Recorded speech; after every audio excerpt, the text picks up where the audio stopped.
curta o vídeo e se inscreva no canal. Audioteca ANCAP. Audioteca apresenta O Essencial von Mises. Murray Newton Rothbard. Introdução. No plano da política e da ideologia, frequentemente são-nos apresentadas apenas duas alternativas. Somos, então, induzidos a fazer nossa escolha nos limites desse arcabouço viciado. Na década de 1930, a esquerda nos asseverava que tínhamos de escolher entre o comunismo e o fascismo. Eram as únicas alternativas disponíveis. Agora, no âmbito da ciência econômica norte-americana contemporânea, pretende-se que optemos entre os monetaristas do mercado livre e os keynesianos. Além disto, espera-se que atribuamos grande importância a fatores tais como a exata quantia em que o governo federal deveria expandir a oferta de moeda em montante preciso do déficit federal. Um terceiro caminho, muito acima das mesquinhas controvérsias acerca da mescla monetário-fiscal da política governamental, permanece virtualmente esquecido. Quase ninguém leva em conta esta terceira alternativa, a eliminação de qualquer influência ou controle do governo sobre a oferta de moeda ou, até mesmo, sobre toda e qualquer parte do sistema econômico. Aí está a trilha desprezada do verdadeiro mercado livre, a trilha que um notável e solitário economista, disposto ao combate de fascinante criatividade, Ludwig von Mises, desbravou e propugnou ao longo de toda a sua vida. Não é exagero dizer que o mundo só se libertará de seu miasma de estatismo e que, na verdade, os economistas só retornarão a um sólido e correto desenvolvimento da análise econômica no dia em que, deixando o atoleiro em que hoje se encontram, alcançarem o elevado terreno que Mises preparou para nós. A escola austríaca.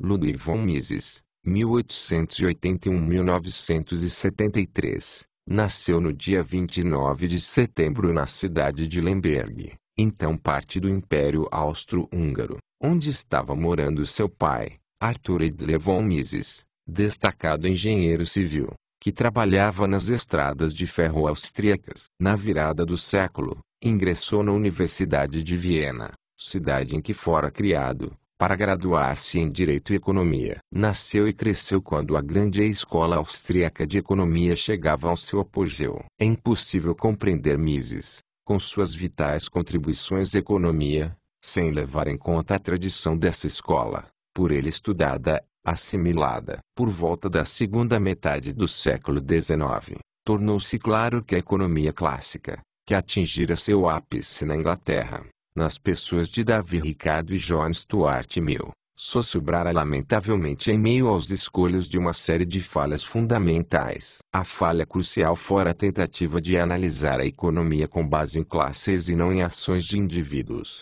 Por isso, os economistas clássicos, além de não conseguirem explicar corretamente as forças subjacentes que determinam os valores e os preços relativos dos bens e serviços, tampouco foram capazes de analisar as ações dos consumidores, determinantes decisivos das atividades dos produtores na economia. Voltados para classes de bens, nunca puderam resolver, por exemplo, o paradoxo do valor. O pão, apesar de ser extremamente útil, constituindo, mesmo, o sustento da vida, tem baixo valor no mercado, enquanto os diamantes, mero luxo, e, portanto, simples futilidade do ponto de vista da sobrevivência humana, são valorizadíssimos. Porque o pão, obviamente mais útil que os diamantes, é cotado no mercado a preço tão inferior ao destes. Tendo desistido de explicar esse paradoxo, os economistas clássicos chegaram,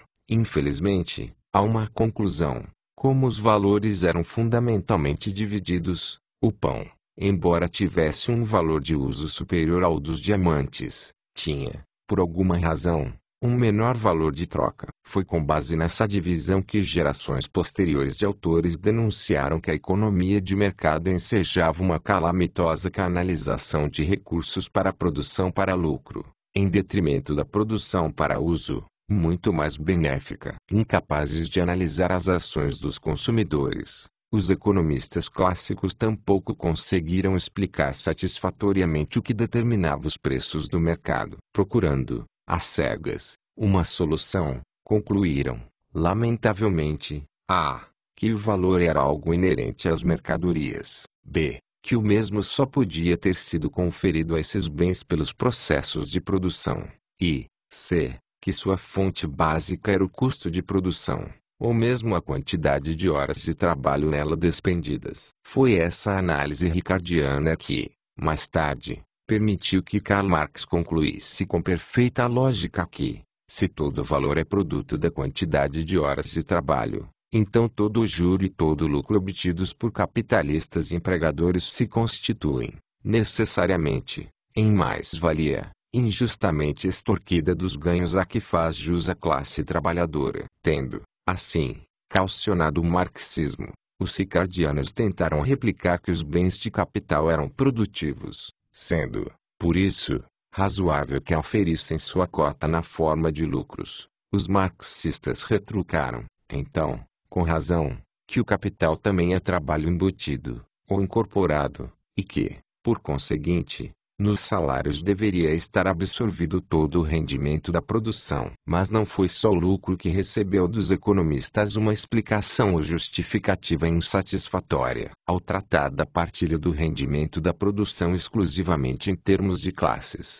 os ricardianos perceberam apenas uma permanente luta de classe entre salários, lucros e aluguéis. Lutas em que trabalhadores, capitalistas e proprietários brigariam eternamente por seus respectivos quinhões. Pensando apenas com base em agregados, os ricardianos dissociaram lamentavelmente as questões de produção e distribuição, concebendo a última como objeto de conflito entre essas classes em luta. Foram forçados a concluir que a elevação dos salários só era possível à custa de redução de juros e rendas. Mais uma vez, os ricardianos abriram caminho para o sistema marxista. Assim, considerando classes em vez de indivíduos, os economistas clássicos não só tiveram de abandonar qualquer análise do consumo, perdendo-se na análise do valor e do preço, como também não conseguiram sequer aproximar-se de uma explicação sobre a determinação do preço dos fatores individuais de produção,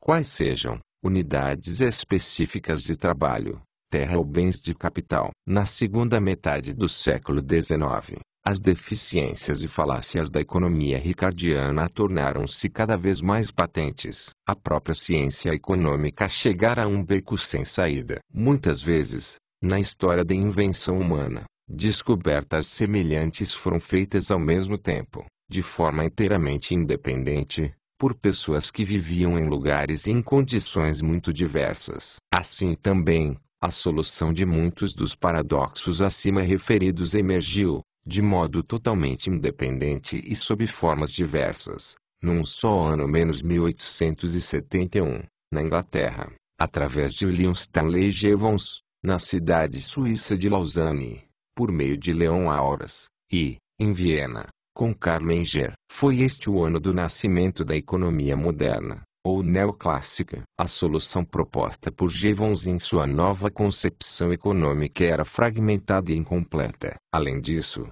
ele teve de lutar contra o enorme prestígio granjeado pela economia ricardiana no fechado meio intelectual da Inglaterra. Consequentemente, teve pouca influência e atraiu poucos seguidores. O sistema de horas também exerceu pouca influência nessa época. Mais tarde, como veremos, este sistema foi, infelizmente, revivificado para servir de base às falácias da microeconomia de nossos dias. A concepção e a solução de longe as mais notáveis foram de Karl Menger, professor de economia na Universidade de Viena. Foi ele o fundador da escola austríaca. Seu trabalho pioneiro alcançou plena realização na grande obra sistemática de seu brilhante aluno sucessor na Universidade de Viena, Eugen von Bock-Trema H.M. Bauerk. Foi a monumental obra de Bock-Trema H.M. Bauerk, elaborada em grande parte durante a década de 1880, que,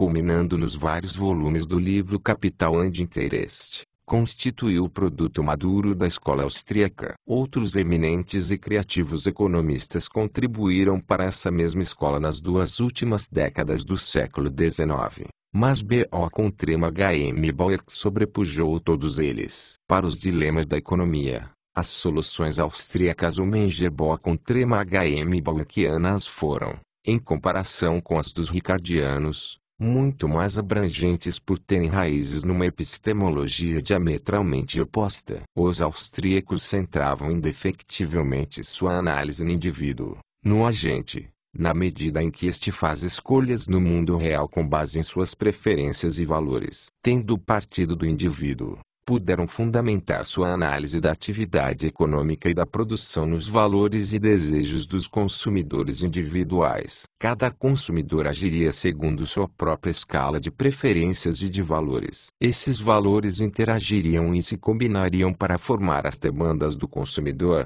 que são a base e o guia da atividade produtiva. Ao fundamentar sua análise no indivíduo que enfrenta o mundo real, os austríacos perceberam que a atividade produtiva se baseava em expectativas de satisfazer as demandas dos consumidores. Por conseguinte, perceberam claramente que nenhuma atividade produtiva, fosse da mão de obra, fosse de quaisquer outros fatores produtivos, poderia conferir valor a bens ou serviços. O valor consistia em avaliações subjetivas de consumidores individuais. Em outras palavras, eu poderia gastar 30 anos de trabalho e de outros recursos na fabricação de um triciclo gigante movido a vapor. Contudo, se ao oferecer esse produto, eu não encontrasse consumidores dispostos a comprá-lo, teria que admitir que ele era economicamente desprovido de valor, apesar de todo o esforço, aliás mal orientado, que empenhara na fabricação. O valor é determinado pelas avaliações dos consumidores,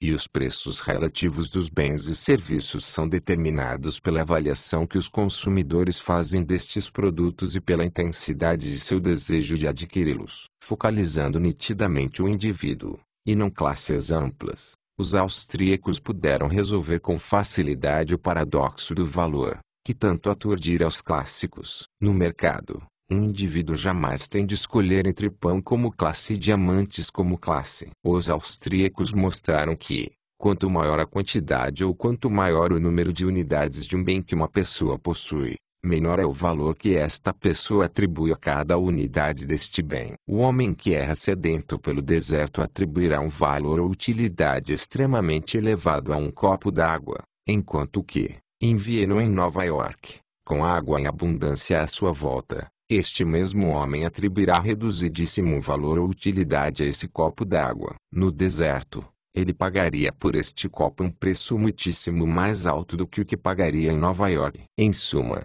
o indivíduo em ação se depara com unidades específicas, ou margens, que são a base de sua escolha. A descoberta austríaca foi denominada Lei da Utilidade Marginal Decrescente. Assim, o pão é tão mais barato que o diamante por uma simples razão. O número de pães disponíveis é imensamente superior ao de quilates de diamantes. Em consequência, o valor e o preço de cada pão serão muito inferiores ao valor e ao preço de cada quilate. Não há contradição entre valor de uso e valor de troca. Em função da abundância de pães disponíveis, um pão é menos útil para o indivíduo que um quilate de diamante. A mesma concentração nas ações dos indivíduos e, portanto, na análise marginal solucionou também o problema da distribuição da renda no mercado. Os austríacos demonstraram que cada unidade de um fator de produção, seja de diferentes tipos de trabalho, de terra, ou de bem de capital é cotada no mercado livre segundo sua produtividade marginal. Em outras palavras, com base em sua contribuição efetiva para o valor do produto final comprado pelos consumidores. Quanto mais alta for a oferta, ou seja, a quantidade de unidades de um dado fator, menor tende a ser sua produtividade marginal e, consequentemente, seu preço. Quanto mais baixa for a sua oferta, mais elevado tenderá a ser seu preço. Assim, os austríacos mostraram que não havia nenhum conflito ou luta de classe arbitrária e irracional entre as diferentes classes de fatores. Ao contrário, cada tipo de fator contribui harmoniosamente para o produto final, destinado a satisfazer os mais intensos desejos dos consumidores com a máxima eficiência, e com o menor dispêndio de recursos. Cada unidade de cada fator ganha, então, seu produto marginal, sua própria contribuição para o resultado produtivo. De fato, Se houvesse um conflito de interesses, não seria entre tipos de fatores, terra, trabalho, capital, seria entre fornecedores concorrentes do mesmo fator. Se, por exemplo, alguém descobrisse uma nova jazida de cobre, o aumento da oferta provocaria a queda do preço do metal. Isto só poderia trazer proveito e maiores ganhos aos consumidores e aos fatores cooperantes do trabalho e do capital. Sairiam perdendo apenas os proprietários de minas já estabelecidos, que veriam a queda do preço de seu produto. Assim, os austríacos mostraram que não há, no mercado livre, qualquer separação entre produção e distribuição. As avaliações e as demandas dos consumidores determinam os preços finais dos bens de consumo. Os bens comprados pelos consumidores, que, por sua vez, orientam a atividade produtiva e determinam sucessivamente os preços das unidades cooperantes de fatores, níveis individuais e de salários, aluguéis e preços de bens de capital. A distribuição de renda seria simples decorrência do preço de cada fator. Assim, se 1 quilo de cobre custa 20 centavos de dólar, um proprietário que venda 100 mil quilos desse metal receberá 20 mil dólares como distribuição. Uma pessoa com o salário de 4 dólares, a hora que trabalhar 40 horas por semana receberá 160 dólares por semana, e assim por diante. E quanto aos lucros e à questão do trabalho incorporado, fundamentando-se, mais uma vez, na análise de indivíduo, B.O. com trema H.M. Bauer, que verificou que, segundo uma lei básica da ação humana, todos querem realizar seus desejos, alcançar suas metas, tão rapidamente quanto possível. Por isso, todos preferirão ter bens e serviços de imediato a esperar algum tempo por eles. Um passarinho na mão será sempre mais valioso que um passarinho pousado no arbusto. É em razão desse fato básico primordial da preferência temporal que as pessoas não investem toda a sua renda em bens de capital, de modo a aumentar a quantidade de bens que será produzida no futuro. Estarão primeiramente interessadas em consumir bens no momento. Mas, cada pessoa, em diferentes condições e culturas, tem uma taxa diferente de preferência temporal, ou seja, de preferir ter os bens no momento a tê-los mais tarde. Quanto mais elevada for sua taxa de preferência temporal, maior será a parte de sua renda que consumirá no momento. Quanto mais baixa for esta taxa, mais economizará e investirá na produção futura. É exclusivamente o fato da preferência temporal que dá origem ao juro e ao lucro. Por sua vez, o grau e a intensidade das preferências temporais determinam os níveis das taxas de juros e de lucros. Tomemos, por exemplo, a taxa de juros sobre um empréstimo. Os filósofos escolásticos da Igreja Católica, na Idade Média e no início do período moderno, foram, a seu modo, excelentes economistas e analistas do mercado. No entanto, um ponto que jamais conseguiram explicar ou justificar foi a simples cobrança de juros por um empréstimo. Podiam compreender que se oferecer lucros por investimentos arriscados, mas tinham aprendido de Aristóteles que o dinheiro em si mesmo era estéril e improdutivo. Assim sendo, como justificar o juro sobre um empréstimo, presumindo-se não haver risco de inadimplência? Incapazes de encontrar a resposta, a Igreja e os escolásticos provocaram o descrédito dos homens do mundo ao condenar como usura pecaminosa a todo juro sobre empréstimo. Foi B.O. com trema H.M. Bauer que quem finalmente encontrou a resposta, justamente com o conceito de preferência temporal. Assim, quando um credor empresta 100 dólares a um devedor em troca do recebimento de 106 dólares dali a um ano, os dois não trocam as mesmas coisas. O credor dá 100 dólares ao devedor na forma de um bem atual, de dinheiro, que este pode usar a qualquer momento no presente. O devedor, por sua vez, dá em troca ao credor não dinheiro, mas uma nota promissória, vale dizer, a perspectiva de receber dinheiro dali a um ano. Em suma,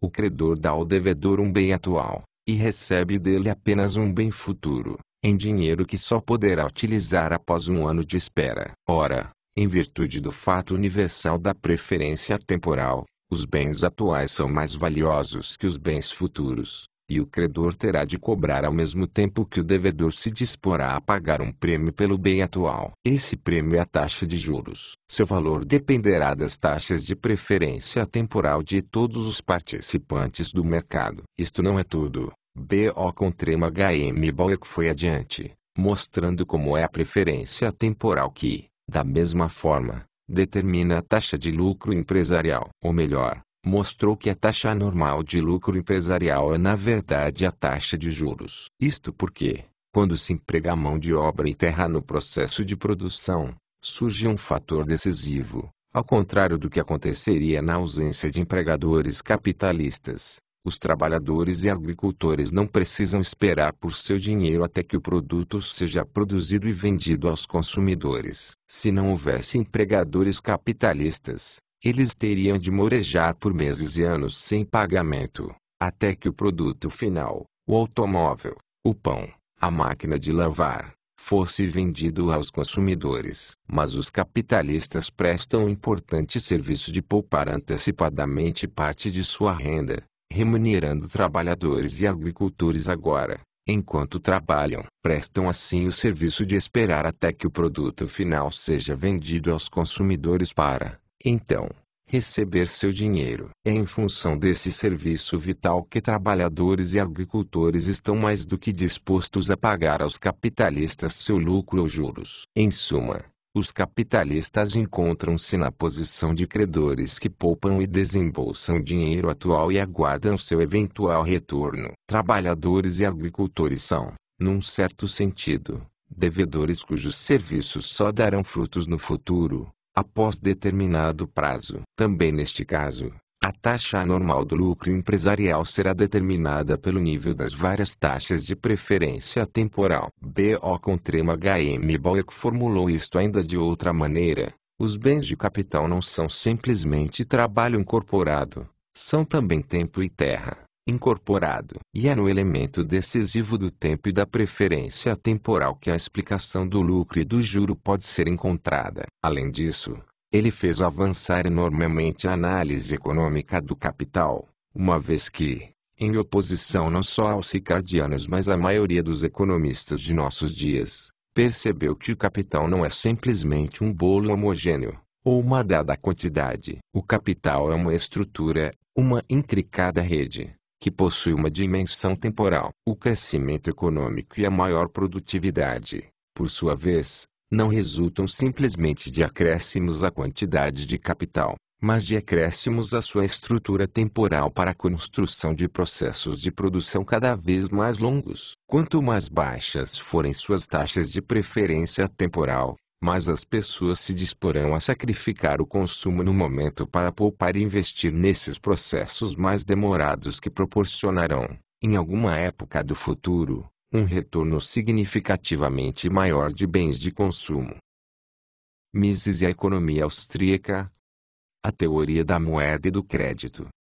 O jovem Ludwig von Mises ingressou na Universidade de Viena em 1900, doutorando-se em Direito e Economia em 1906. Logo se firmou como um dos mais brilhantes alunos do seminário, ainda em curso, de Eugen B.O. Contrema H.M. Bauer. Mas, imbuído da abordagem austríaca, Mises chegou à conclusão de que B.O. Contrema H.M. Bauer e seus predecessores não tinham avançado o suficiente, não tinham levado sua análise tão longe quanto era possível, e, em consequência, restavam ainda importantes lacunas na teoria econômica da escola austríaca. É o que ocorre, é claro, em toda disciplina científica. Os avanços se fazem na medida em que alunos e discípulos se erguem sobre os ombros de seus grandes mestres. Com demasiada frequência, no entanto, os mestres ou se recusam a reconhecer o valor dos avanços realizados por seus sucessores, ou, simplesmente, não chegam a vê-los. A mais importante lacuna detectada por Mises foi a análise da moeda. É verdade que os austríacos tinham conseguido analisar os preços relativos, tanto os dos bens de consumo como os de todos os fatores de produção. Mas, desde o tempo dos economistas clássicos, a moeda sempre ocupara um compartimento à parte, não sujeito à mesma análise aplicada ao restante do sistema econômico. Tanto os fundadores da escola austríaca quanto os demais neoclássicos da Europa e dos Estados Unidos aceitavam essa separação. Assim, a análise da moeda e do nível de preço foi ficando cada vez mais dissociada da análise do restante da economia de mercado. Colhemos agora os deploráveis frutos desta nefasta dissociação na separação que hoje se faz entre a micro e a macroeconomia. A microeconomia fundamenta-se, pelo menos a grosso modo, nas ações dos consumidores e produtores individuais. Mas quando os economistas passam à análise da moeda, vemo-nos subitamente lançados no irrealismo de agregados totais, de moeda, de níveis de preço, de produto nacional e de gastos públicos. Sem uma base concreta na ação individual, a macroeconomia saltou de um conjunto de falácias para outro. Na época de Mises, as 2 primeiras décadas do século XX, essa separação equivocada já se vinha sedimentando rapidamente na obra do norte-americano Irving Fisher, que, além de elaborar complicadas teorias sobre níveis de preço e velocidades, teorias estas sem nenhum embasamento na ação individual, não fez qualquer esforço para integrá-las ao corpo lógico da análise microneoclássica. Ludwig von Mises se dispôs a eliminar essa dissociação e a fundamentar a economia da moeda e de seu poder de compra, erroneamente denominado nível de preço, na análise austríaca do indivíduo e da economia de mercado. Pretendia chegar a uma ciência econômica ampla e integrada, capaz de explicar todas as partes do sistema econômico. Mises realizou essa monumental tarefa em sua primeira grande obra, The Theory of Money and Credit, 1912, um fascinante feito de perspicácia criativa, digno do próprio B.O. com trema H.M. Bauer. Finalmente a ciência econômica tornava-se um todo, um corpo integrado de análise, fundado na ação individual. Não mais precisaria haver qualquer dissociação entre moeda e preços relativos, entre micro e macro. A mecanicista concepção de Fischer de relações automáticas entre a quantidade de moeda e o nível de preço, de velocidades de circulação e equações de troca foi explicitamente demolida por Mises em nome de uma aplicação integrada da teoria da utilidade marginal à oferta e à demanda da própria moeda. Especificamente, Mises mostrou que, se o preço de qualquer outro bem é determinado por sua quantidade disponível e pela intensidade com que os consumidores o demandam com base na utilidade marginal deste bem para eles, também o preço ou poder de compra da unidade monetária é determinado no mercado de maneira idêntica. No caso do dinheiro, sua demanda se dá no sentido de conservar o próprio saldo em caixa, no bolso ou no banco, para gastá-lo mais cedo ou mais tarde em bens e serviços úteis. A utilidade marginal da unidade monetária, o dólar, o franco ou a onça de ouro, determina a intensidade da demanda de saldos em caixa. Por sua vez, a interação da quantidade disponível de moeda com a demanda da mesma determina o preço do dólar, e que quantidade de outros bens ele pode comprar. Mises, embora aceitasse a teoria da quantidade clássica, segundo a qual um aumento da oferta de dólares ou de onças de ouro acarretará uma queda de seu valor ou preço e uma elevação dos preços dos demais bens e serviços, burilou consideravelmente essa tosca abordagem e integrou a análise econômica geral. Entre outras coisas, mostrou que esse movimento dificilmente seria proporcional. Um aumento da oferta de moeda tenderá a rebaixar seu valor, mas a intensidade e até mesmo a simples ocorrência deste efeito dependem do que acontece à utilidade marginal da moeda e, por conseguinte, dependem da demanda de dinheiro por parte da população para conservar seus saldos em caixa. Além disso, Mises mostrou que a quantidade de moeda não aumenta como um todo indiferenciado. O aumento é injetado num ponto do sistema econômico e os preços só subirão à medida que o novo dinheiro se dissemina, em círculos cada vez mais amplos, pela economia. Se o governo emite novo dinheiro e o gasta, digamos, em clippers para papel, não se verifica um simples aumento do nível de preço, como diriam os economistas não pertencentes à escola austríaca. Na realidade, em primeiro lugar, aumentarão as rendas dos produtores, depois, subirão os preços dos clips, Logo em seguida os preços dos fornecedores da indústria de clips, e assim por diante. Assim, um aumento da oferta de moeda, que altera os preços relativos, pelo menos temporariamente, pode também redundar numa alteração permanente de rendas relativas. Mises conseguiu também demonstrar que um dos primeiros achados de Ricardo e de seus primeiros discípulos, por muito tempo esquecido, era absolutamente correto. Afora os usos industrial e de consumo do ouro, um aumento da oferta de moeda não proporciona benefício social de espécie alguma. Isto porque, ao contrário do que acontece com fatores de produção como a terra, o trabalho e o capital, cujo aumento ocasionaria uma maior produção e uma elevação do padrão de vida, um aumento da oferta de moeda pode apenas reduzir seu próprio poder de compra,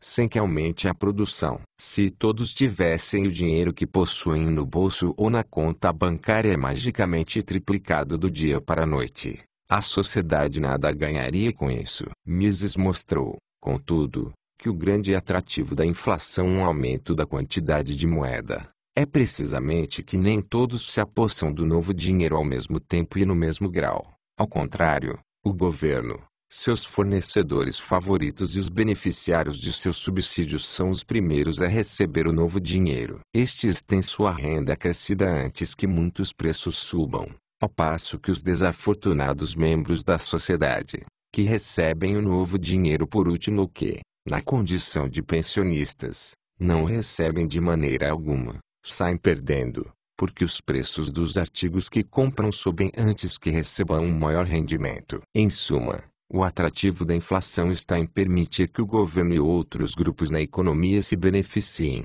silenciosa e efetivamente, às custas de grupos da população desprovidos de poder político. A inflação, a expansão da oferta de moeda, é, conforme Mises o demonstrou, um processo de tributação e de redistribuição de riqueza. Numa economia de mercado livre em desenvolvimento, não tolhida por aumentos da oferta de moeda induzidos pelo governo, os preços tenderão geralmente a cair à medida que a oferta de bens e serviços se expande. E, na verdade, baixas de preços e de custos constituíram o traço distintivo da expansão industrial ao longo de quase todo o século XIX. Ao aplicar utilidade marginal à moeda, Mises teve de superar o problema que os economistas em sua maioria consideravam insolúvel, o chamado círculo austríaco. Os economistas compreendiam que os preços dos ovos, dos cavalos ou do pão podiam ser determinados pela utilidade marginal de cada um desses itens. No entanto,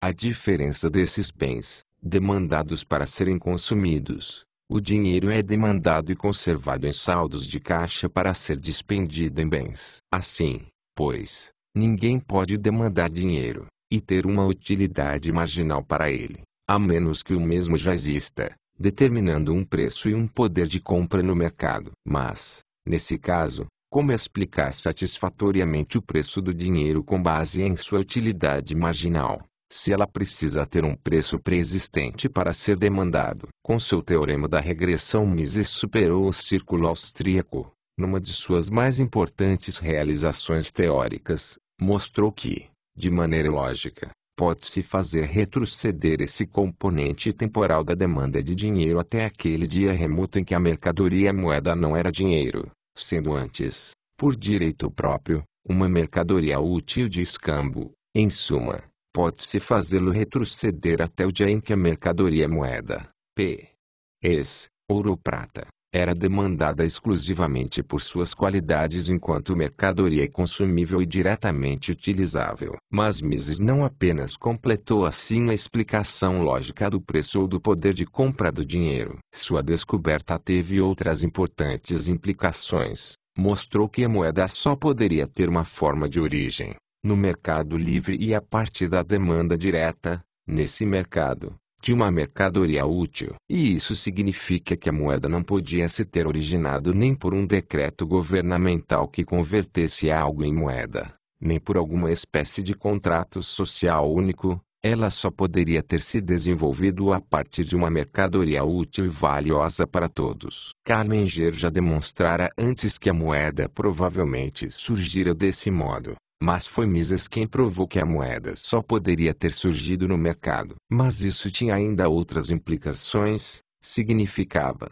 em oposição às concepções da maioria dos economistas de então e de hoje, que a moeda não é simplesmente unidades ou pedaços de papel arbitrário tal como definidos pelo governo, dólares, libras, francos etc. Ela originou-se necessariamente como mercadoria útil, como ouro, prata, ou qualquer outra coisa. A unidade monetária original, a unidade de cálculo e de câmbio, não foi o franco ou o marco, mas a grama de ouro ou a onça de prata. A unidade monetária é, essencialmente, uma unidade de peso de determinada mercadoria com valor específico produzido no mercado. Não é de espantar, de fato, que todos os nomes hoje dados ao dinheiro, dólar, libra, franco e assim por diante, tenham sido antes designações de unidades de peso do ouro ou da prata. Mesmo no caos monetário de nossos dias, as leis do EUA continuam a definir o dólar como uma 35ª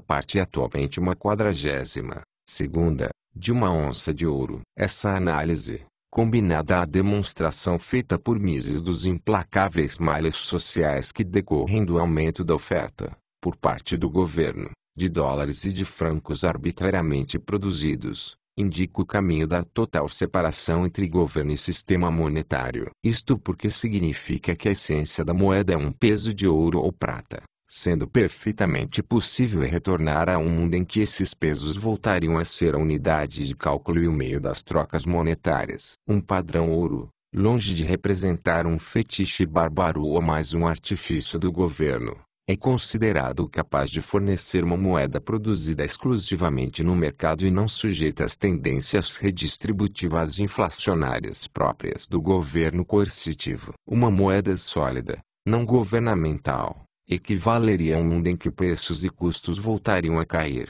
em resposta a aumentos da produtividade. Estes, no entanto, estão longe de ser os únicos grandes feitos da monumental obra de Mises, The Theory of Money and Credit. Ele revela, também, o papel das transações bancárias na oferta de moeda, mostrando que a atividade bancária livre, isenta do controle e do comando do governo, não redundaria em expansão desenfreadamente inflacionária da moeda. Os bancos é que seriam compelidos, por demandas de pagamento, a uma política segura e não inflacionária de moeda forte. Segundo a maioria dos economistas, a centralização da atividade bancária, ou seja, o controle das atividades bancárias por um banco governamental, tal como ocorre no Sistema de Reserva Federal, Federal Reserve System, do EUA, é necessária para que o governo possa restringir as tendências inflacionárias dos bancos privados. Mas Mises demonstrou que o papel dos bancos centrais foi exatamente o oposto. O dissimir os bancos das rigorosas restrições impostas pelo mercado livre e as suas transações, estimulando-os e impelindo-os à expansão inflacionária de seus empréstimos e depósitos. A centralização da atividade bancária, como sabiam perfeitamente seus primeiros proponentes, é, e sempre foi, um expediente inflacionário destinado a livrar os bancos das restrições do mercado. Outra importante realização de The Theory of Money and Credit foi erradicar algumas anomalias que, não tendo base na análise da ação individual, prejudicavam o conceito austríaco de utilidade marginal. Em contradição com sua própria metodologia básica a tomar por base as ações reais dos indivíduos, os austríacos tinham aceitado as versões de utilidade marginal propostas por Jevons e por Walras, os quais haviam procurado transformá-la numa quantidade matemática mensurável. Até hoje, todo o manual de economia explica a utilidade marginal com base em UTIOs, unidades supostamente suscetíveis de adição, multiplicação e outras operações matemáticas. E, se um estudante percebesse que não há muito sentido na frase, atribua um valor de 4 UTIOs a este quilo de manteiga, estaria coberto de razão. Baseado em ideias de um colega, o tcheco Franz Koel, no seminário conduzido por B.O. Contrema H.M. Bauerk, Mises refutou cabalmente a ideia de que a utilidade marginal fosse, de algum modo mensurável, mostrando tratar-se de uma hierarquização estritamente ordinal. em que o indivíduo arrola seus valores por categorias de preferência. Prefiro a B, e B a C, sem pressupor qualquer unidade mitológica ou quantidade de utilidade. Se já é absurdo dizer que um indivíduo pode medir sua própria utilidade, mais absurdo será tentar comparar utilidades entre pessoas de uma sociedade. Contudo,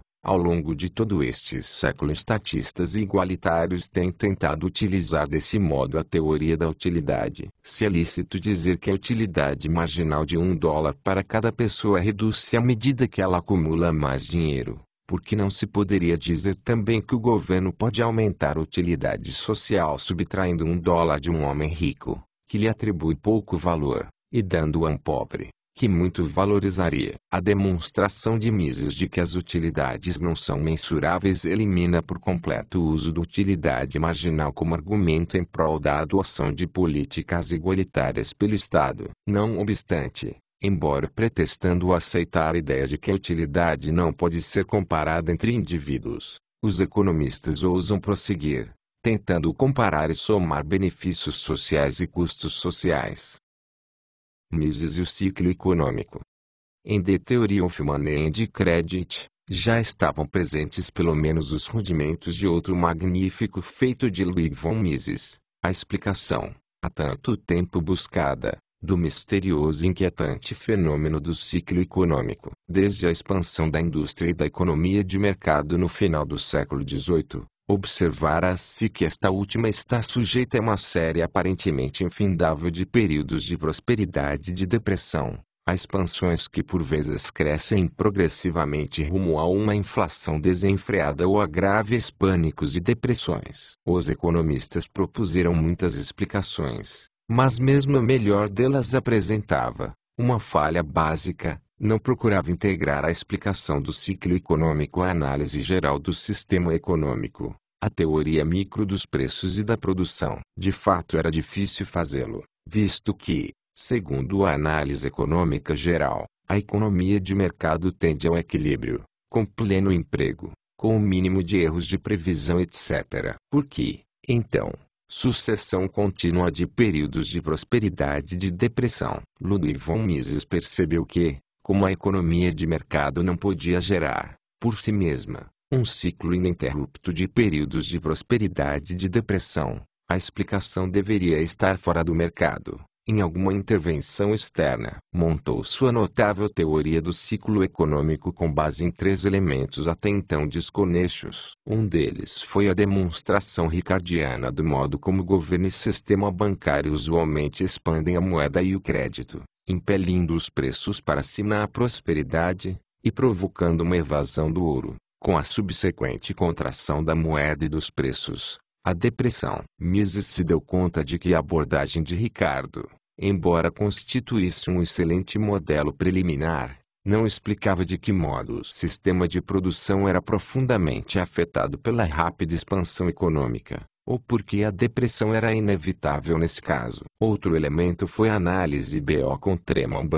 do capital e da estrutura da produção. O terceiro foi a explanação do austríaco sueco Nuttixel sobre a importância que tinha para o sistema produtivo e para os preços uma defasagem entre a taxa de juros natural a que não sofre a interferência da expansão do crédito bancário, e a taxa que é efetivamente afetada por empréstimos bancários. Fundamentando nessas 3 teorias, importantes mas dispersas, Mises elaborou sua brilhante teoria do ciclo econômico. Ao funcionamento harmonioso e fluente da economia de mercado, juntou-se a expansão do crédito e da moeda bancária, incentivada e promovida pelo governo e seu Banco Central. Os bancos, à medida que expandem a oferta de moeda em papel moeda ou em depósitos, e emprestam o novo dinheiro às empresas, empurram a taxa de juros para um nível inferior ao da taxa natural de preferência temporal, ou seja, ao da taxa do mercado livre que reflete as proporções voluntárias entre consumo e investimento por parte da população. Quando a taxa de juros é artificialmente rebaixada,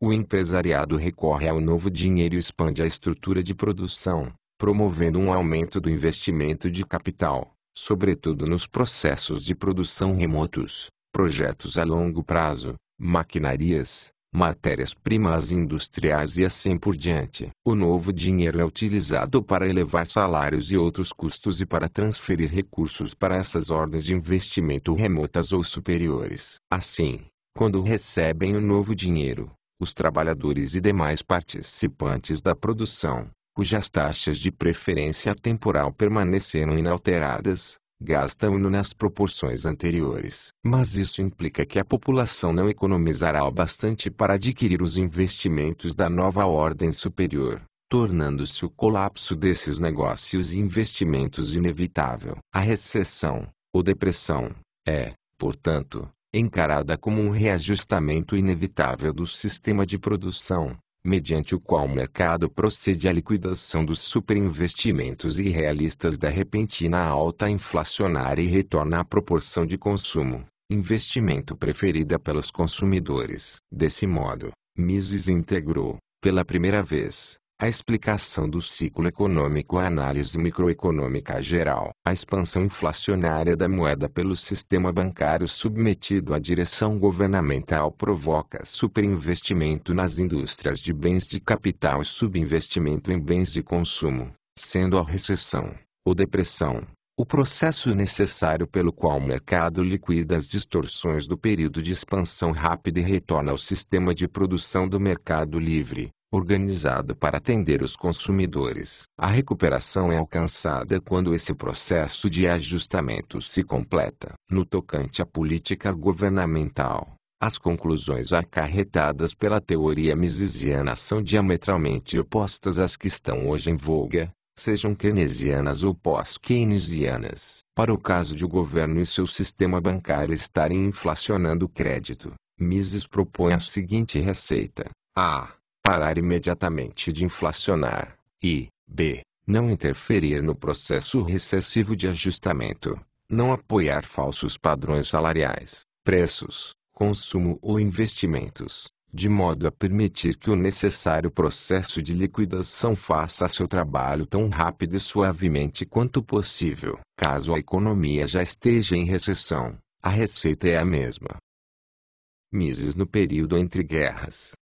Com The Theory of Money and Credit, o jovem Ludwig von Mises passou as linhas de frente dos economistas europeus. Em 1913, ano seguinte ao da publicação do livro, ele se tornou professor de economia na Universidade de Viena e, ao longo da década de 1920 e no início da de 1930, seu seminário em Viena converteu-se num farol para jovens e talentosos economistas de toda a Europa. Em 1928, publicou a versão ampliada de sua teoria do ciclo econômico, na obra Gesamtstabilisierung und Konjunkturpolitik. Em 1926, fundou o prestigioso Instituto Austríaco para a Pesquisa dos Ciclos Econômicos. No entanto, a despeito da fama granjeada pelo livro e por seu seminário na Universidade de Viena, as notáveis realizações de Mises, principalmente em The Theory of Money and Credit,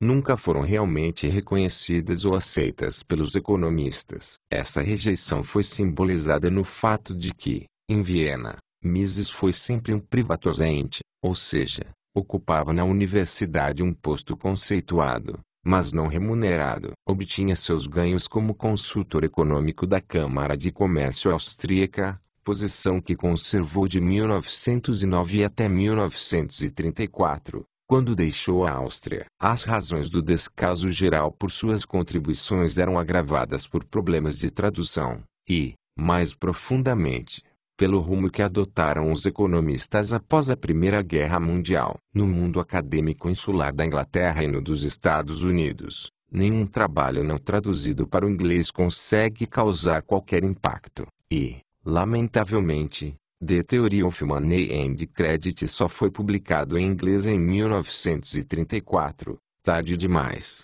como veremos, para conquistar a merecida posição. A Alemanha nunca tivera uma tradição de economia neoclássica. No que diz respeito à própria Áustria, a escola austríaca entrara num pronunciado declínio, simbolizado pelas mortes de B.O. Contrem H.M. Bauerk, em 1914, e do já inativo Menger, Pouco depois da guerra, os Boccontremagm-Balquianos ortodoxos opuseram forte resistência aos avanços do Mises e a incorporação por ele efetuada da moeda e do ciclo econômico à análise austríaca. Mises viu-se, então, ante a necessidade de criar, em novos moldes, sua própria escola neo-austríaca de alunos e seguidores. A língua não foi seu único problema na Inglaterra e nos Estados Unidos. Sob a influência embotadora e dominadora do neo-ricardiano Alfred Marshall, a Inglaterra nunca fora receptiva ao pensamento austríaco. Nos Estados Unidos, onde o pensamento austríaco tivera maior influência, os anos subsequentes à Primeira Guerra Mundial assistiram a um nefasto declínio do nível da teorização econômica. Os dois mais destacados economistas austríacos nos Estados Unidos, Herbert J. Davenport, da Universidade Cornell, e Frankfurter, da Universidade de Princeton, tinham, ambos, deixado de contribuir para a teoria econômica à época da Primeira Guerra Mundial. Nesse vácuo teórico da década de 1920, introduziram-se dois economistas mal fundamentados e decididamente não austríacos, ambos corresponsáveis pela formação da Escola de Chicago, Irving Fisher, da Universidade de Yale, que propunha uma teoria mecanicista da quantidade e enfatizava a conveniência da manipulação da moeda e do crédito pelo governo para se elevar e estabilizar o nível de preços, e Frank Knight, da Universidade de Chicago, com sua insistência na vantagem do realismo da concorrência perfeita e sua negação da importância do tempo na análise do capital ou da preferência temporal na determinação da taxa de juros. Além disso, o mundo econômico, tanto quanto o mundo da ciência econômica, vinha se tornando cada vez menos receptivo ao ponto de vista misesiano. Mises escreveu a importante obra The Theory of Money and Credit ao apagar das luzes do mundo de relativo laissez-faire e do padrão ouro, que prevaleceria até a Primeira Guerra Mundial. Logo depois, a guerra introduziria os sistemas econômicos a que hoje estamos tão afeitos, um mundo de estatismo, planejamento governamental, intervenção, papel moeda sem lastro emitido pelo governo, inflação e hiperinflação, colapso do meio circulante, tarifas e controle cambiais. Ludwig von Mises respondeu ao obscurecimento do mundo econômico à sua volta com uma vida de grande coragem e integridade pessoal. Jamais se curvaria a tendências de mudança que percebia serem desastrosas e estarem fadadas ao fracasso. Nenhuma alteração, fosse de economia política, fosse da ciência econômica, seria capaz de fazê-lo desviar-se 1 milímetro sequer da busca e da apresentação da verdade tal como havia. Numa homenagem, o economista francês Jacques Rueff, notável defensor do padrão ouro, fala de sua intransigência e escreve, com razão, com infatigável entusiasmo e com coragem e fé inquebrantáveis, ele, Mises, jamais cessou de denunciar as razões falaciosas e as inverdades apresentadas para justificar a grande parte de nossas novas instituições. Demonstrou, no sentido mais literal da palavra, que essas instituições, ao mesmo tempo em que proclamavam contribuir para o bem-estar humano, eram fontes imediatas de miséria e sofrimento, e, em última análise, causas de conflitos, guerras e escravização. Nenhuma consideração conseguia afastá-lo, por pouco que fosse, da trilha direta e íngreme em que sua razão imparcial o guiava. Em meio ao irracionalismo de nosso tempo ele permaneceu uma pessoa de pura razão. Os que o ouviram ficaram muitas vezes perplexos ao se verem conduzidos, pelo poder convincente de seu raciocínio, a lugares a que, por um temor muito humano, jamais tinham ousado ir. O socialismo e o cálculo econômico. A economia austríaca sempre fora implicitamente favorável a uma política de mercado livre, mas, no mundo tranquilo e relativamente livre do final do século XIX, os austríacos jamais se tinham dado ao trabalho de formular uma análise explícita da liberdade ou da intervenção governamental. Num ambiente de estatismo e socialismo crescente, Ludwig von Mises, enquanto continuava a desenvolver sua teoria do ciclo econômico, voltou sua penetrante atenção para a análise da economia da intervenção e do planejamento governamentais. Um artigo que publicou num jornal em 1920, Economic Calculation in the Socialist Commonwealth, teve o efeito de uma bomba. Era a primeira demonstração de que o socialismo era um sistema inviável para uma economia industrial. Mises provou que uma economia socialista, inteiramente desprovida de um sistema de preços de mercado livre, não teria como calcular custos racionalmente ou conjuminar eficientemente os fatores de produção com suas funções mais necessárias. Embora também só traduzida para o inglês em meados da década de 1930,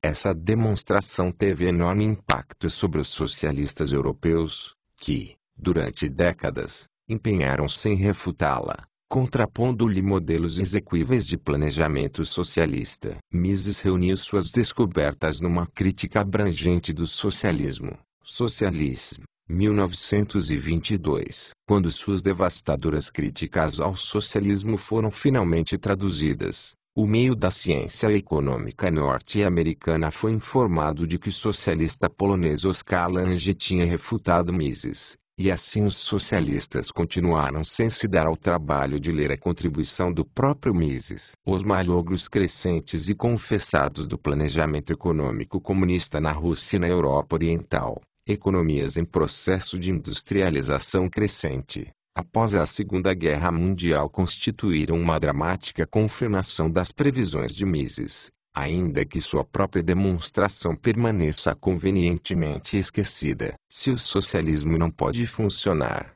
então tampouco podem ter eficácia os atos específicos de intervenção governamental no mercado, batizados por Mises de intervencionismo. Ao longo da década de 1920, Mises criticou e demoliu grande número de medidas econômicas estatistas numa série de artigos que reuniu em Critique des Interventionismus 1929. Se nem o socialismo nem a intervenção eram viáveis, restava-nos então o liberalismo do laissez-faire, ou economia de mercado livre. Mises, então, o expôs minuciosamente em sua análise dos méritos do liberalismo clássico. A notável obra Liberalismus 1927, em que revelou a íntima relação existente entre a paz internacional, as liberdades civis e a economia de mercado livre.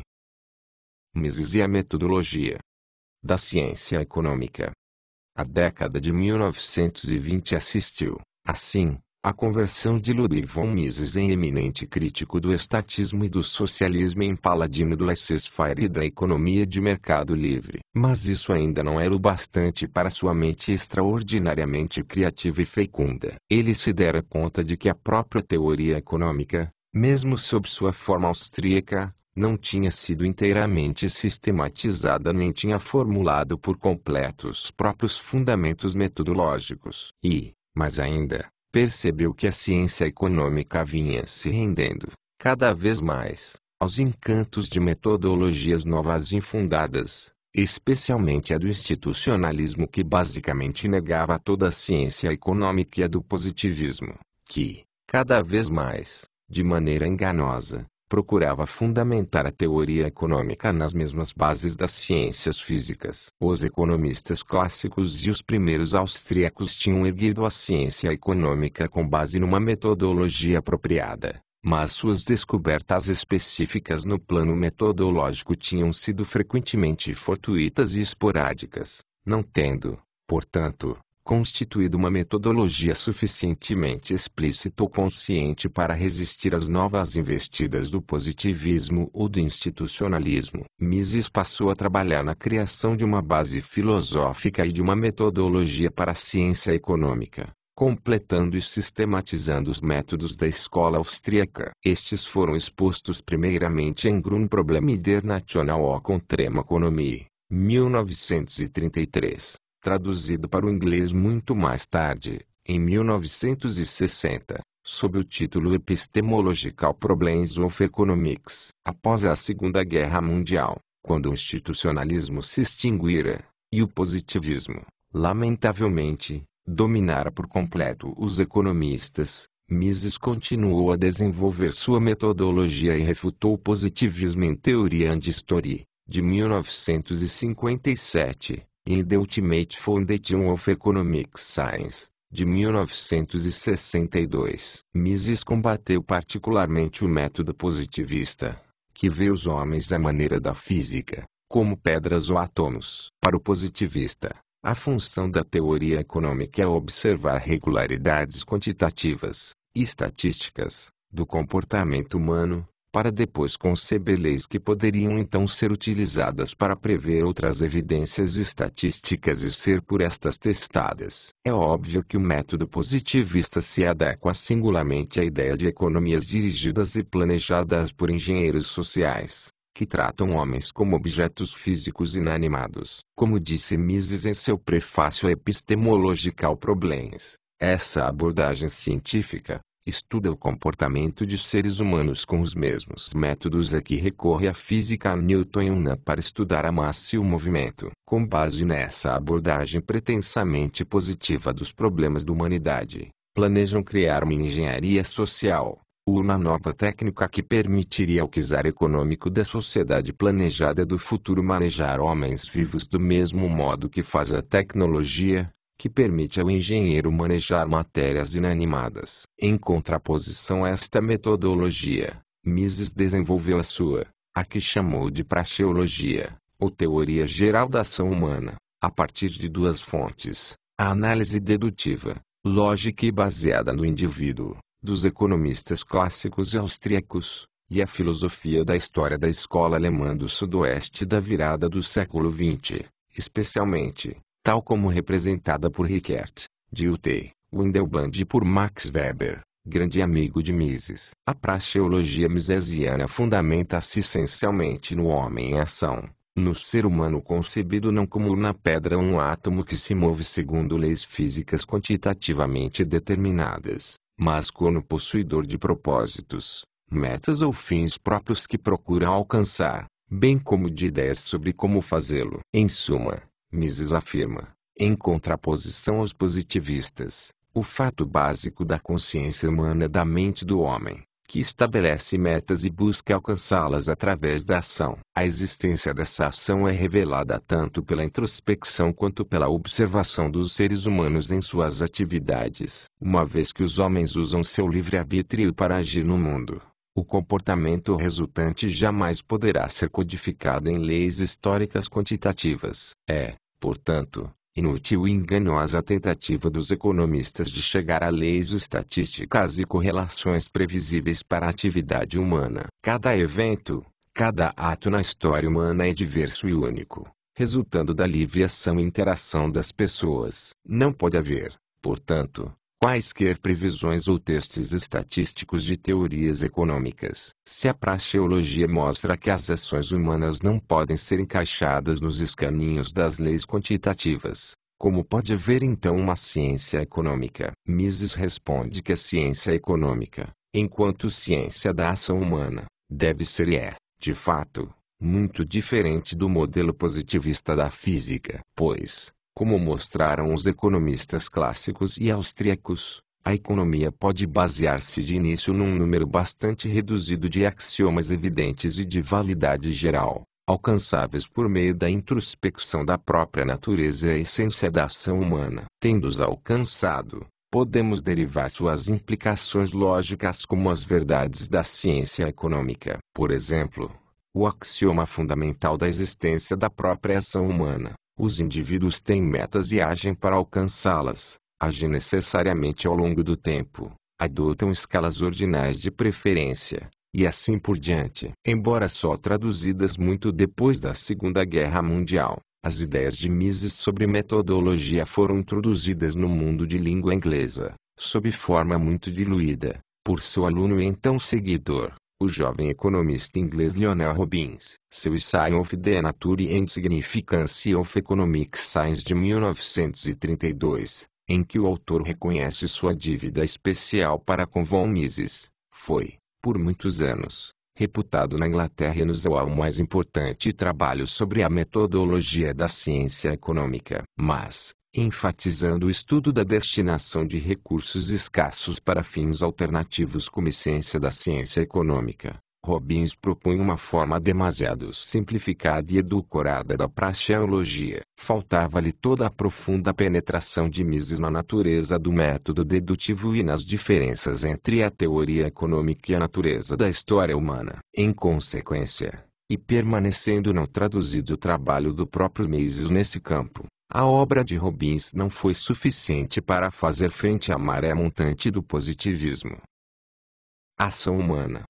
Uma coisa era formular a metodologia apropriada para a ciência econômica, outra bem diversa, e muito mais difícil, era erguer efetivamente a economia, todo o corpo da análise econômica, sobre esta base. Usando tal método, normalmente se consideraria impossível que um só homem pudesse levar a cabo as duas empreitadas, formular a metodologia e em seguida elaborar todo o sistema completo da economia sobre estes fundamentos.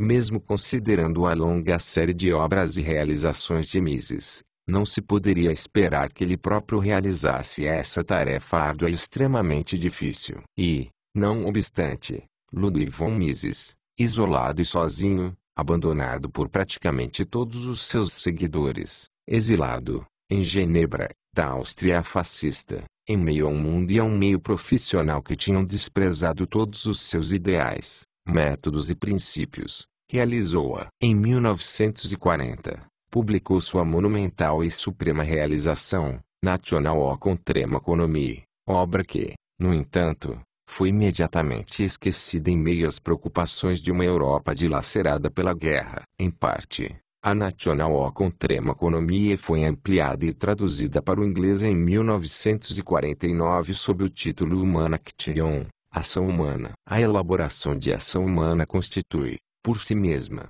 uma façanha notável. O fato de Mises ter conseguido levá-la a cabo em circunstâncias tão drasticamente adversas converte essa obra no que há de mais inspirador e tocante. A ação humana é o que de melhor se poderia desejar, é ciência econômica completa, desenvolvida a partir de sólidos axiomas praxeológicos, integralmente baseada na análise do homem em ação, do indivíduo dotado de propósitos agindo no mundo real, e a economia elaborada como disciplina dedutiva, desfiando as implicações lógicas da existência da ação humana. Quanto ao presente autor, que teve o privilégio de lê-la quando de seu lançamento, essa obra mudou o curso de sua vida e de suas ideias. Ali se encontrava um sistema de pensamento econômico com o que alguns de nós sonhávamos sem jamais pensar que fosse execuível. Uma ciência econômica, completa e racional, a economia tal como devia ser, mas nunca fora. A ciência econômica que a ação humana nos propiciou. A magnitude da façanha de Mises pode também ser aquilatada pelo fato de que a ação humana não foi somente o primeiro tratado geral de economia na tradição austríaca desde a Primeira Guerra Mundial,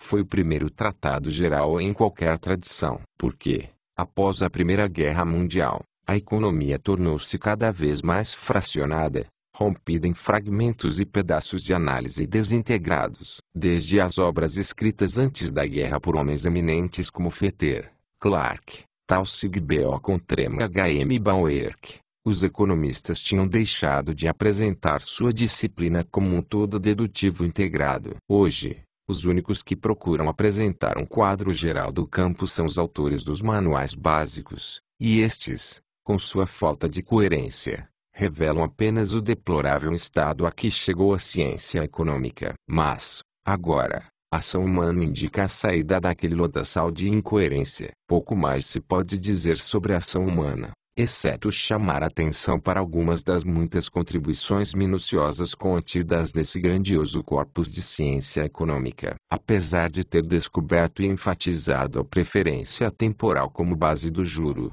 o próprio Beocontrem e H.M. Bauerk não fizera dela a base de todas as suas teorias, deixando confuso o problema da preferência. Frankfurter aperfeiçoara e refinar a teoria, e estabelecer a explanação do juro com base exclusiva na preferência temporal, em seus notáveis mas desprezados escritos das duas primeiras décadas do século XX. A concepção básica de Fetter sobre o sistema econômico era que as utilidades e demandas do consumidor fixam os preços dos bens de consumo, que os fatores individuais ganham sua produtividade marginal e que, assim, Todos esses retornos são abatidos pela taxa de juros ou pela taxa de preferência temporal, com o credor ou o capitalista auferindo desconto. Mises, além de fazer reviver a realização esquecida de Fetter, mostrou que a preferência temporal era uma categoria praxeológica indispensável da ação humana e integrou a teoria do juro de Fetter, a teoria Beocon-Tremann-Bauerkiana do capital e a sua própria teoria do ciclo econômico. Mises fez também uma crítica, extremamente necessária, da utilização do método, então de aceitação geral, matemático e estatístico na ciência econômica. Trata-se de um sistema baseado no neoclássico suíço Leon Maurras, e de uma metodologia que praticamente expulsou a linguagem ou a lógica verbal da teoria econômica, permanecendo na tradição explicitamente antimatemática dos economistas clássicos e dos austríacos, muitos dos quais com completa formação em matemática. Mises salientou que as equações matemáticas só têm utilidade para a descrição do irrealismo, atemporal e estático, do equilíbrio geral. Quando se abandona esse nirvana e se passa a analisar os indivíduos em ação no mundo real, mundo de tempo e de expectativas, de esperanças e desacertos, a matemática se torna não só inútil, mas também altamente enganosa. Mostrou que o próprio uso da matemática na economia é parte do erro positivista, que trata os homens como pedras e, por conseguinte, acredita que, tal como na física, as ações humanas podem de algum modo ser expressas em gráficos com a precisão matemática com que se traça a trajetória de um míssil pelo ar. Mas ainda, provou que, uma vez que os atores individuais só podem ser vistos e avaliados em termos de diferenças substantivas, o uso do cálculo diferencial, que pressupõe mudanças quantitativas infinitamente pequenas, é particularmente inadequado a uma ciência da ação humana. O uso de funções matemáticas implica também que todos os eventos no mercado são reciprocamente determinados, pois, em matemática, se x é uma função de y, então y é igualmente uma função de x. Esse tipo de metodologia de determinação recíproca pode ser perfeitamente legítimo no campo da física, onde não há agentes causais que atuem singularmente. Mas na esfera da ação humana há um agente causal,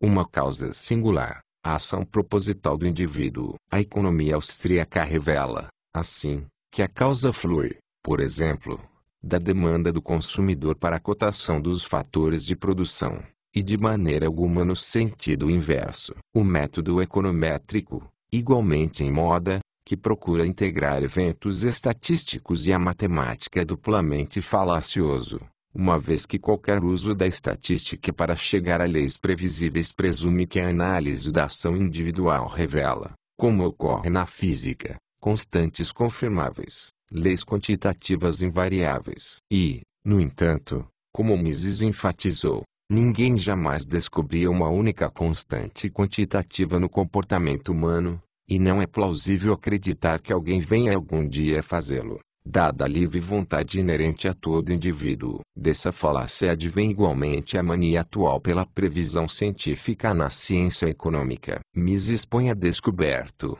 de forma incisiva, a falácia fundamental dessa vã aspiração, antiga mas incurável. A lamentável folha corrida da previsão econométrica nestes últimos anos, a despeito do uso de computadores ultravelozes e de modelos econométricos supostamente sofisticados, é apenas mais uma confirmação de uma das muitas provas de perspicácia que Mises ofereceu. Deploravelmente, com o período entre guerras, somente um aspecto da economia misesiana, afora um fragmento de sua metodologia, conseguiu infiltrar-se no mundo de língua inglesa. Com base em sua teoria do ciclo econômico, Mises previra uma depressão numa época em que, na nova era da década de 1920, os economistas, em sua maioria, entre eles Irving Fisher, proclamavam um futuro de prosperidade ilimitada, assegurada pelas manipulações dos bancos centrais governamentais. Quando a Grande Depressão se instalou,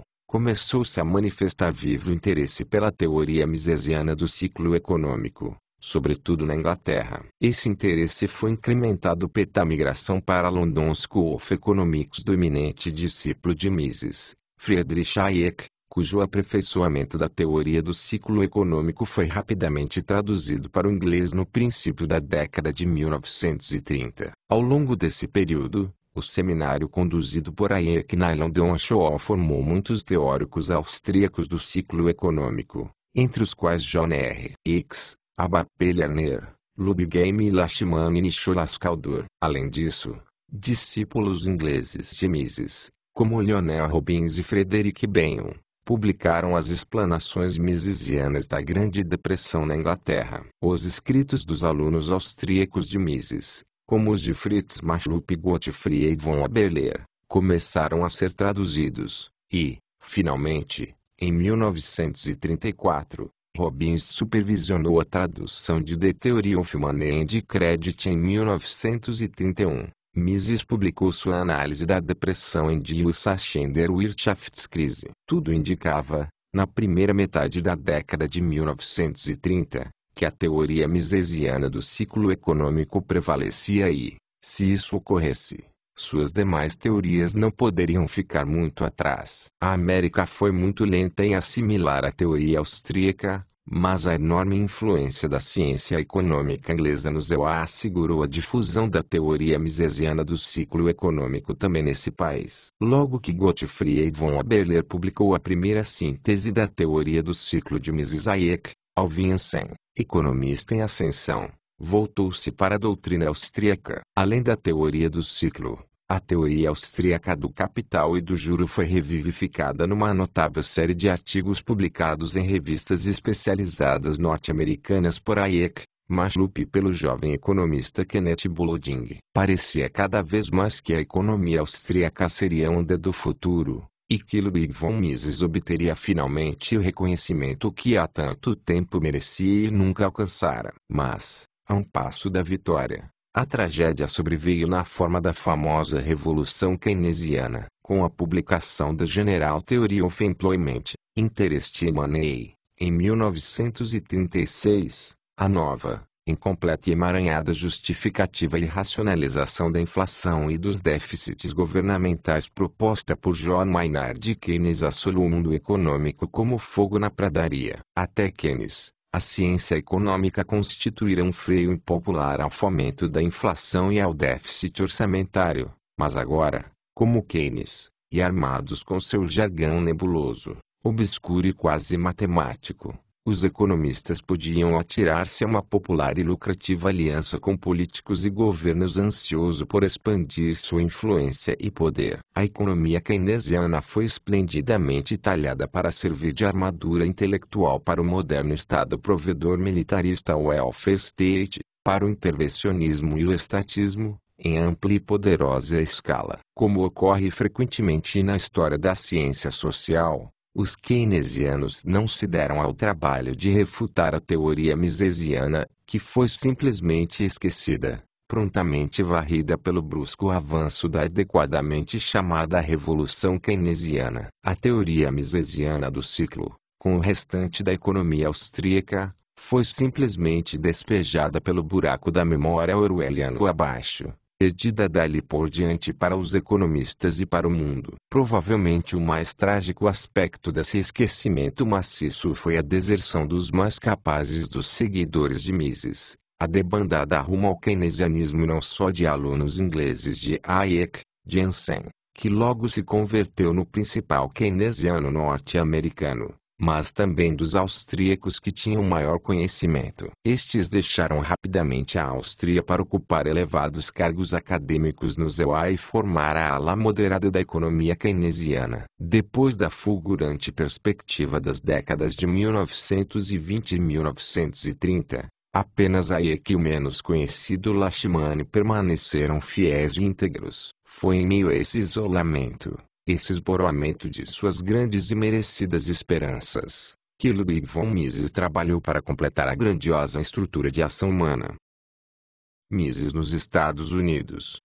Perseguido em sua Áustria natal, Ludwig von Mises foi um dos muitos notáveis europeus exilados. Indo primeiro para Genebra, Ali lecionou no Instituto de Estudos Internacionais de 1934 a 1940. Foi nesta cidade que se casou com a encantadora Margit Sereny Ersfeld, em 1938. Em 1940 partiu para os Estados Unidos. No entanto, enquanto incontáveis exilados europeus socialistas e comunistas eram recebidos de braços abertos no meio universitário do país, e enquanto seus ex-seguidores obtinham elevados postos acadêmicos, o próprio Mises foi menosprezado e esquecido. Uma inextinguível e intransigente adesão ao individualismo, tanto no método econômico quanto na filosofia política, vedou-lhe a entrada no mesmo meio acadêmico que se vangloriava de uma livre busca da verdade. No entanto,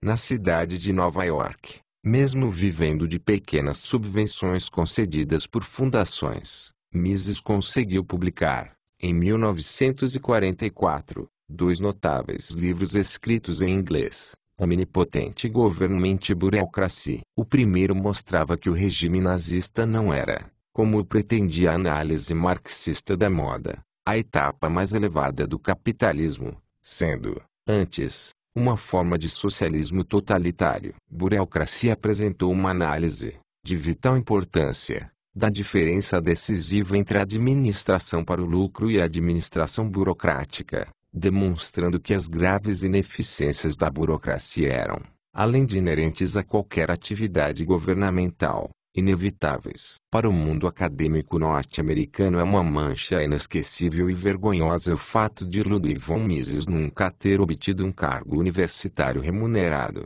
de tempo integral. A partir de 1945 ele se tornou um simples professor visitante na Graduate School of Business Administration, na New York University. Nessas condições, tratado muitas vezes como cidadão de segunda classe pelas autoridades universitárias, distante dos centros acadêmicos de prestígio e cercado sobretudo por alunos de cursos de especialização em contabilidade ou finanças empresariais, pouco motivados e de curta penetração intelectual, Ludwig von Mises retomou seus outrora famosos seminários semanais. Infelizmente não podia, nesse tipo de cargo, alimentar a esperança de formar um número considerável de jovens economistas universitários. Não podia ter esperanças de reproduzir o fulgurante sucesso de seus seminários em Viena. Apesar dessas tristes e inauspiciosas condições, Mises conduziu seu seminário de cabeça erguida e sem queixas. Nós, que o conhecemos em seu período na NIL, jamais ouvimos de sua boca uma palavra de amargura ou de ressentimento. Com sua maneira infalivelmente gentil e afável, procurava encorajar e estimular qualquer possível lampejo de criatividade em seus alunos. A cada semana, uma torrente de projetos de pesquisa jorrava dele. Cada palestra sua era uma joia caprichosamente trabalhada, rica em novas percepções, trazendo uma síntese de toda a sua visão econômica. Aos alunos que adotavam uma postura silenciosa e atemorizada dizia, com sua característica e bem-humorada piscadela de olho: não tenha medo de falar. Lembre-se, seja o que for o que você disser sobre o assunto, e por absurdo que seja, algum eminente economista já o terá dito antes. Apesar do beco sem saída em que Mises fora colocado, surgiu do seminário um diminuto grupo de alunos pós-graduados dispostos a levar à frente a tradição austríaca. Além disso, o seminário funcionou como um chamariz para estudantes não regularmente matriculados, que, para frequentá-lo, afluíam, a cada semana, de toda Nova York. O prolongamento deste seminário num restaurante das redondezas era apenas um de seus encantos. No entanto, representava não mais que um pálido reflexo dos dias em que o famoso Mises Kreis costumava fazer preleções num café de Viena. Mises desfiava uma interminável série de histórias e ideias, e bem sabíamos que nessas histórias, bem como na própria aura e pessoa do mestre, estávamos, todos nós, em presença de uma encarnação da velha Viena, de um tempo bem mais digno e cheio de encanto. Nós que tivemos o privilégio de assistir a seu seminário na NIL podíamos compreender perfeitamente que Mises era tão grande mestre quanto economista. Portanto, apesar de sua situação, Mises conseguiu atuar como um farol isolado, indicando a liberdade, o laissez-faire e a abordagem econômica austríaca num meio inóspito. Como vimos, sua notável produtividade permaneceu infatigável no Novo Mundo. E, felizmente, houve bastante gente de boa vontade para traduzir suas obras clássicas e para publicar sua contínua produção. Ludwig von Mises foi o centro focal do movimento libertário no período pós-guerra nos Estados Unidos, um guia e uma permanente inspiração para todos nós. A despeito do menosprezo do mundo universitário, todas as suas obras estão virtualmente no prelo hoje, aí mantidas por um número crescente de discípulos e seguidores. E, mesmo nas resistentes fileiras dos economistas do meio universitário, cresceu nos últimos anos o número de alunos de pós-graduação e de jovens professores que abraçaram a tradição austríaca e misesiana. E isto não só nos Estados Unidos. Não é fato suficientemente sabido que, através de seus discípulos e colegas, Ludwig von Mises desempenhou um papel de vanguarda no movimento de repúdio ao coletivismo em direção a uma economia de mercado pelo menos parcialmente livre, movimento este que teve lugar na Europa Ocidental, no período subsequente à Segunda Guerra Mundial. Na Alemanha Ocidental, Wilhelm R. Joachim Tremap, seu discípulo dos tempos de Viena, foi o principal propulsor intelectual da virada do coletivismo para uma economia de mercado relativamente livre. Na Itália, o presidente Luigi Einaudi, seu antigo colega no estudo da economia de mercado livre, desempenhou um papel de destaque, afastando o país do socialismo então em franco desenvolvimento, após a guerra. E seu seguidor, Jacques Rueff, principal conselheiro econômico do general de Gaulle, lutou corajosamente, virtualmente sozinho, pelo retorno ao padrão ouro. É um tributo final ao inextinguível espírito de Ludwig von Mises registrar que continuou realizando semanalmente seu seminário na NIL, sem interrupção, até a primavera de 1969, quando se aposentou na qualidade incontestável de mais velho professor em atividade nos Estados Unidos, ágil e vigoroso aos 87 anos. O redescobrimento. Ludwig von Mises morreu na cidade de Nova York em 10 de outubro de 1973, aos 92 anos. Após sua morte, seus escritos e sua influência conheceram um verdadeiro redescobrimento, só empanado pelo fato de que ele já não o podia presenciar. A nova alvorada foi sem dúvida inaugurada pelo Prêmio Nobel que Hayek recebeu em 1974 exatamente por ter aperfeiçoado, nas décadas de 1920 e 1930, a teoria misesiana do ciclo econômico, tendo sido conferido após a premiação de uma longa série de keynesianos econometristas. Esse Nobel despertou interesse pela teoria misesiana, pouco conhecida e esquecida. É também indubitável que o renovado interesse por Mises e pela escola austríaca redobrou com a crise permanente em que mergulhou a economia keynesiana, em decorrência da profunda recessão de 1973-75. Esta crise se caracterizou tanto pela inflação como pelo desemprego, fenômeno progressivo que viola todos os cânones da teoria keynesiana. Seguiram-se 3 simpósios sobre economia austríaca realizados no Royalton College, na Universidade de Hereford e no Castelo de Windsor, Inglaterra, que resultaram todos em volumes publicados. Em 1974, numa mesa redonda realizada na Southern Economic Association, apresentaram-se ensaios sobre Ludwig von Mises, mais tarde reunidos num volume. Posteriormente, realizaram-se vários seminários didáticos, bem como 2 simpósios ampliados em que economistas misesianos e neoclássicos se degladiaram. O mais recente teve lugar na New York University em setembro de 1981, por ocasião da passagem do centenário do nascimento de Mises. Hoje, os economistas misesianos se espalham por todos os Estados Unidos, tendo, com outros seguidores da escola austríaca, constituído seus principais núcleos na New York University, na George Mason University e na Auburn University, todas com cursos de doutorado. Uma enorme quantidade de artigos, livros e dissertações de doutorado veio à luz, trazendo importantes contribuições a numerosos aspectos da economia misesiana, a metodologia, a teoria monetária, o capital e o juro, a história do pensamento econômico, a crítica da economia do Estado provedor e da teoria dos custos sociais, as aplicações no campo do direito e da teoria jurídica, a análise da inflação da década de 1920 e da depressão de 1929, a impossibilidade de previsão econômica no socialismo, os direitos de propriedade e a crítica da intervenção governamental. Em 1982, foi fundado em Washington o Ludwig von Mises Institute for Austrian Economics,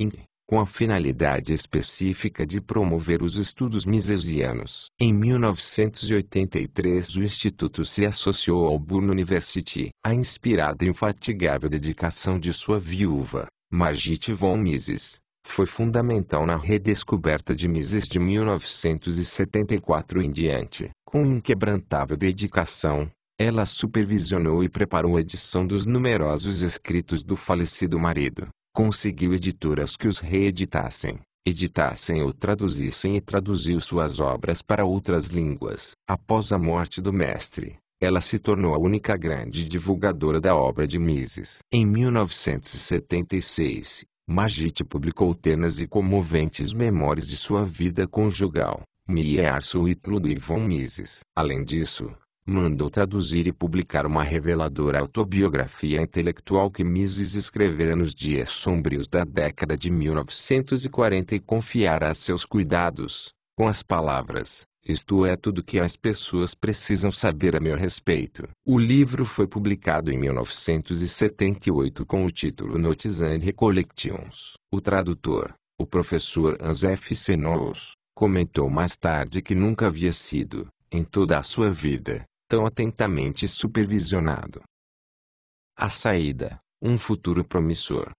Há sinais cada vez mais promissores de que o isolamento das ideias e contribuições de Ludwig von Mises vem sendo rapidamente superado. Por outro lado, as contradições internas e as consequências funestas dos falsos rumos tomados pelas ciências sociais e pela política tornaram-se cada vez mais evidentes nos últimos anos. Na Europa Oriental, a notória incapacidade dos governos comunistas de planejar suas economias gerou um movimento em direção a um mercado livre. Nos Estados Unidos e no Ocidente em geral, as panaceias keynesianas inflacionistas revelaram sua falência básica. O colapso das políticas apregoadas por Keynes, ao lado das falhas evidentes da teoria deste autor, tem sido a fonte de uma inquietação crescente em relação a toda a estrutura keynesiana. Os flagrantes esbanjamentos dos gastos governamentais e o domínio da burocracia evidenciam, de maneira severa, a improcedência da famosa afirmativa de Keynes de que não importa que o governo gaste recursos em bens produtivos ou em pirâmides. O irremediável colapso da ordem monetária internacional obriga os governos pós-keynesianos de todo o mundo a desviarem-se de uma crise para outra, entre duas soluções insatisfatórias: taxas de câmbio flutuantes para papéis moedas sem lastro, ou taxas de câmbio fixas amparadas por controles cambiais que prejudicam o comércio exterior e o investimento estrangeiro. A crise do keynesianismo deve ser considerada no âmbito do quadro mais geral de uma crise de estatismo e de intervencionismo, tanto no plano das ideias como no das ações. Nos Estados Unidos, o moderno liberalismo estatista mostrou-se incapaz de enfrentar a crise que ele mesmo criara, o conflito de blocos militares nacionais, financiamento, conteúdo, pessoal e estrutura das escolas públicas, com a inflação permanente e a crescente resistência da população a impostos confiscatórios e prejudiciais. O moderno Estado provedor militarista vem sendo cada vez mais contestado justamente em seu caráter tanto provedor quanto militarista. Na esfera da teoria, há uma crescente rebelião contra a ideia de que uma elite de tecnocratas científicos nos deva manipular como matérias-primas de sua engenharia social. Por sua vez, a ideia de que o governo pode e deve compelir países subdesenvolvidos e desenvolvidos a um crescimento econômico artificial vem sendo também cada vez mais combatida. Por toda parte, em suma, em todas as áreas de pensamento e ação, O estatismo moderno que Ludwig von Mises combateu toda a sua vida vem sendo alvo de um cada vez mais intenso fogo cerrado de críticas e desilusões. Os homens já não estão dispostos a se submeter docilmente aos decretos e ditames dos seus pretensos soberanos governantes. Mas o problema é que o mundo só conseguirá escapar ao miasma estatista quando puder encontrar uma alternativa viável e coerente. O que ainda não compreendemos plenamente é que esta alternativa já nos foi oferecida por Ludwig von Mises. Ele nos oferece a saída da crise e dos dilemas que se abateram sobre o mundo moderno.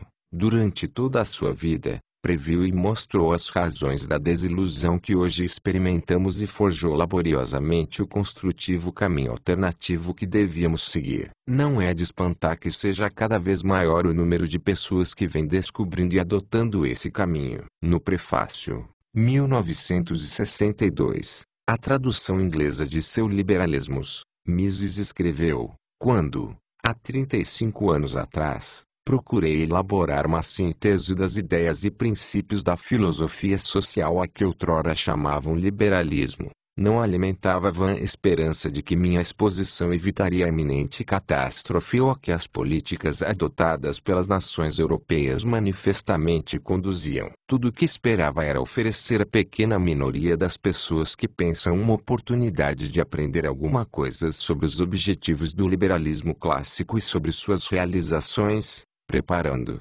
assim, o caminho para uma ressurreição do espírito de liberdade depois da derrocada que se aproxima. Em seu tributo a Mises, Jacques Rueff declarou: Ludwig von Mises foi a salvaguarda dos fundamentos de uma ciência econômica racional. Com seus ensinamentos, lançou as sementes de uma regeneração que frutificará assim que os homens voltem a preferir as teorias verdadeiras às agradáveis. Quando esse dia chegar, todos os economistas reconhecerão que Ludwig von Mises merece sua admiração e gratidão. Multiplicam-se os sinais de que a derrocada e o colapso do estatismo estão de fato propiciando essa regeneração, e de que a minoria pensante que Mises esperava atingir cresce rapidamente. Se estivermos de fato no limiar de um renascimento do espírito de liberdade, este próprio renascimento será, então, o monumento que coroará a vida e o pensamento de um nobre e magnífico homem.